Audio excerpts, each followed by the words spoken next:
எல்லாருக்குமே வரும்.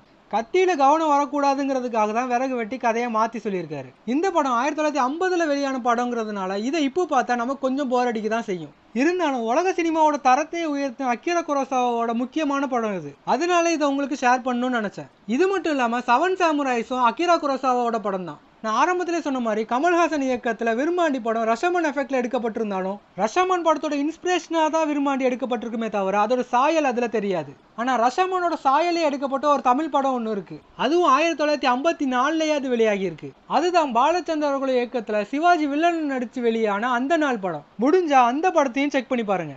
நானே இந்த படத்தோட கதையை சொல்லலாம், ஆனால் கிட்டத்தட்ட ரஷமனோட தமிழ் ரீமேக்காவே அது ரிலீஸ் ஆகிருக்கும். அதனால நான் அந்த கதையை சொன்னதே திரும்ப சொல்ற மாதிரி இருக்கும். ஆனால் விஷுவலாக பார்க்கும்போது அதில் நிறைய மாறுதல்கள் இருக்கும். சிவாஜி அவர்கள் அதில் தேச துரோகம் பண்ணுற ஒரு வில்லனாக நடிச்சிருப்பாரு. ரஷமானில் வர மாதிரி ஆடியன்ஸை யூகிக்கிற கதையாக அது இருக்காது. கொலை செஞ்சது யாருங்கிறத